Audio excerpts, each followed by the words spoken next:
नमस्कार, मी विकास गायकवाड. तुम्ही पाहता इंडिया स्टार 9 आवाज जनतेचा. आज आपण आलेलो आहोत कांदिवली ईस्टला. आकुर्ली रोड आहे या रोड मध्ये त्या साईडला कॅमेरा मारा जरा. ते बाबासाहेब आंबेडकरांचा चौक आहे आणि त्याच्या समोरच तुम्ही बघू शकता हा रस्ता आहे. या रस्त्याला किती खड्डे पडलेले आहेत बघा तुम्ही. आणि पूर्ण पुढपर्यंत हा रस्ता आहे. पुढे जरा दाखवा.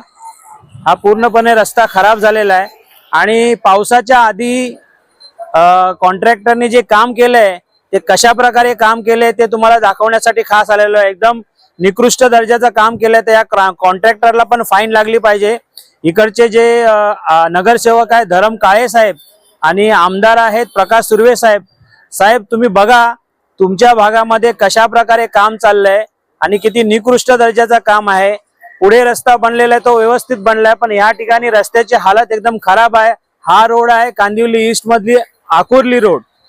जर पावसाच्या आधी काम केले त्यानंतर या रस्त्याची अशी हालत होते, म्हणजे कॉन्ट्रॅक्टर कशा पद्धतीने काम करतात हेच दाखवण्याचा आमचा प्रयत्न आहे. आणि अशा कॉन्ट्रॅक्टरवरती कारवाई झाली पाहिजे आणि त्यांच्याकडून पुन्हा हा रोड बनवून घेतला पाहिजे. तर आमदार साहेब, नगरसेवक साहेब, तुम्ही जरा लक्ष द्या आणि हे काम व्यवस्थितरित्या करून घ्या. आणि जो नागरिकांना जो नाहक त्रास होत आहे त्यापासून त्यांची सुटका करा. हा व्हिडिओ जास्तीत जास्त शेअर करा, जेणेकरून जे निकृष्ट दर्जाचे काम जे चाललेलं आहे, जे होत आहे ते प्रशासनापर्यंत पोहोचलं पाहिजे, सर्व ठिकाणी पोहोचलं पाहिजे आणि अशा लोकांवरती कारवाई केली गेली पाहिजे. व्हिडिओ आवडल्यास व्हिडिओला लाईक करा, शेअर करा आणि सोशल मीडियावर सर्व प्लॅटफॉर्मवरती आम्हाला फॉलो करायला विसरू नका.